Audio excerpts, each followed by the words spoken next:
Le bilan des tremblements de terre de lundi en Turquie et en Syrie dépasse les 30 000 morts.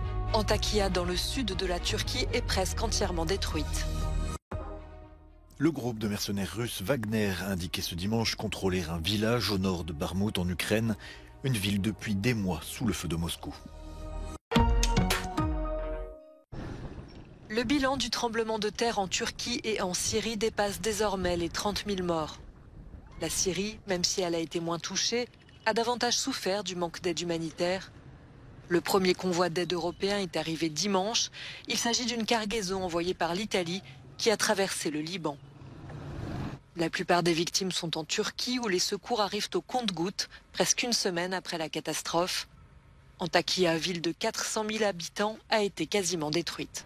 If we could get an even wider shot, you would see even more destruction. All around us, there are totally destroyed or partially destroyed buildings. We are in the very center of Antakya in southern Turkey, and this city has been severely damaged by the two earthquakes that hit this region last Monday. And despite the fact there's been almost a week, over the last few hours, several people have been rescued alive from under these buildings. And so right now, rescue teams are trying to do just that. They're trying to rescue one more person. I've been asking them if they're holding on okay, if they're not too tired. They say they are not. They are doing this because of their faith and because of their love for their country. Some 13 million people have been affected by this earthquake, and this is a massive search and rescue operation.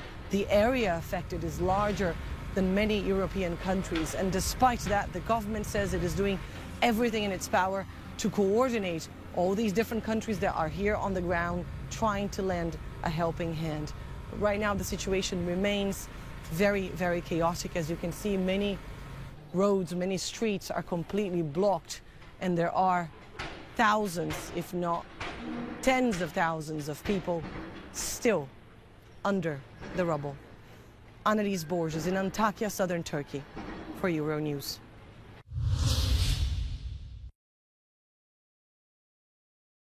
La Turquie a malheureusement déjà été frappée par des tremblements de terre par le passé. Et pour cause, le pays se trouve au croisement de 3 plaques tectoniques. Large earthquakes of about magnitude 7 in Turkey might happen between every few hundred years.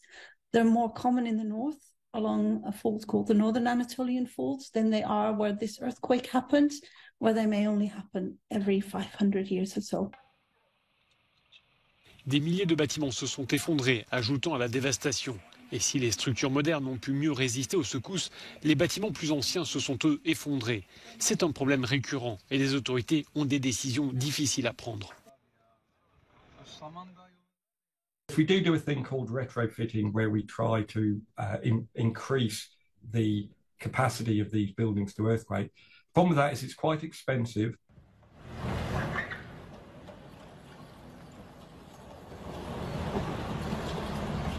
It's difficult because the earthquake, it might be 500 years until it happens again, right? So do you invest the money? Do you design your buildings? Do you retrofit all your buildings to withstand this kind of shaking? If you do, however, it does make a very big difference that the buildings are much less likely to collapse. We only know for sure how good something is when the next earthquake strikes, because all that happens is that the earthquake finds the next weakest link in the chain.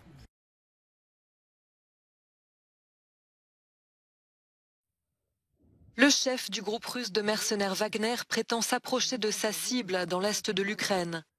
Selon Evgeny Prigojine, ces hommes auraient pris le contrôle de Krasna Hora, une localité à quelques kilomètres au nord de Barmout, la ville symbole qu'ils cherchent à conquérir depuis plusieurs mois. L'armée russe tente d'encercler Barmout, elle met toutes ses forces dans cette offensive. Elle a déjà réussi à couper plusieurs routes stratégiques pour le ravitaillement des troupes ukrainiennes. D'après les services de renseignement britanniques, cette bataille est extrêmement coûteuse en vie humaine. Moscou subit des pertes inédites depuis 2 semaines.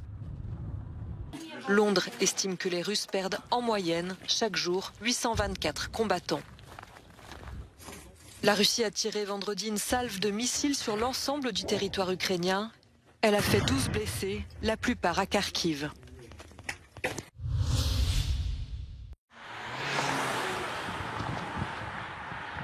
Le village de Gorenka, au nord de Kiev, avait été l'un des plus touchés de la région de Boutcha dans les premières semaines de l'invasion russe de l'Ukraine.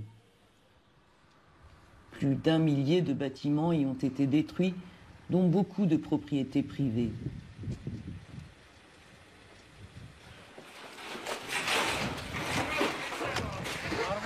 Il ne reste plus rien des 2 maisons où vivaient Tetiana et sa famille. Ces jeunes volontaires sont venus à son secours pour déblayer les décombres.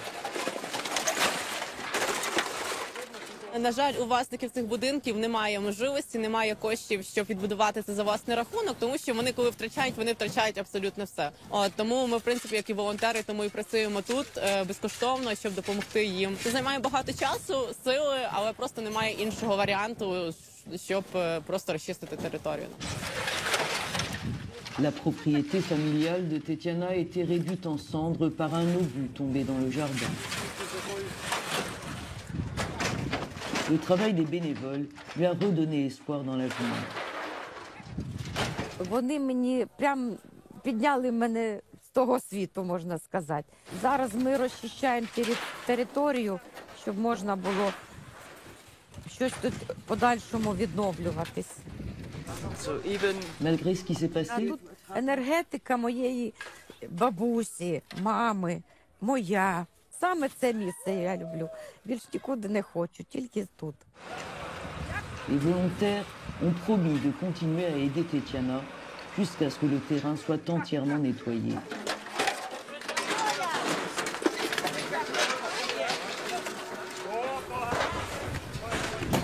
C'est impressionnant, les volontaires ont rempli le camion en moins d'1 heure et c'est le 2e qu'ils remplissent aujourd'hui. Roman, 20 ans, est étudiant en mathématiques. Comme tous les autres ici, il consacre son temps libre à reconstruire son pays. It's like almost a year that the war started and there's still a lot of ruins that need to be removed and rebuilt. So we need a lot of hands. There's still a lot of work to do. It could be me. I live 5 kilometers from here and this could be my home. So if I don't help him, the people that live here, then who will? Valérie Goria à Gorenka, en Ukraine, pour Euronews.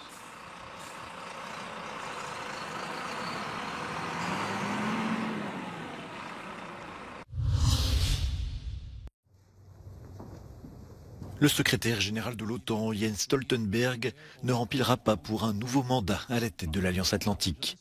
Il a fait savoir ce dimanche ne pas vouloir continuer au-delà du 30 septembre, date butoir qui avait déjà été repoussée de 18 mois en mars 2022 lors du déclenchement de la guerre en Ukraine. L'ex-premier ministre norvégien de 64 ans est à la tête de l'organisation depuis octobre 2014. Ces 9 années auront en grande partie été marquées par le conflit entre la Russie et l'Ukraine. À Chypre, Nikos Christodoulides remporte l'élection présidentielle. Selon les premières estimations, il récolte entre plus de 50 et 53% des votes. Cet ancien chef de la diplomatie se présentait comme indépendant, mais il est soutenu par des partis du centre et du centre droit. La hausse des prix de l'énergie et de la nourriture préoccupe beaucoup les Chypriotes, mais le futur chef de l'État sera aussi appelé à relancer les pourparlers de paix avec la Turquie, à l'arrêt depuis 2017. Une claque électorale pour le SPD à Berlin. Ce dimanche, pour la première fois depuis 1999, les sociodémocrates sont devancés par les conservateurs dans la capitale allemande. La défaite est très symbolique. La maire du SPD pourra difficilement garder son poste, même si la coalition de gauche se maintient au pouvoir. Et c'est surtout un grand désaveu pour le chancelier Olaf Scholz. D'après les premières estimations, les conservateurs de la CDU remportent l'élection avec environ 27% des votes. Autres élections locales en Europe, en Italie. Les résultats sont encore inconnus car le vote dure 2 jours pour les régionales en Lombardie et dans le Lazio. Il se poursuit ce lundi. En Lombardie, dans le nord, l'extrême droite devrait l'emporter avec le candidat de la Ligue. Dans le Lazio, la région de Rome, c'est une droite plus modérée qui devrait accéder au pouvoir. Plusieurs centaines de milliers de personnes ont défilé dimanche à Madrid pour défendre le système de santé publique dans leur région. C'était la 3e manifestation pour la santé en quelques mois. La capitale est minée par le manque de moyens.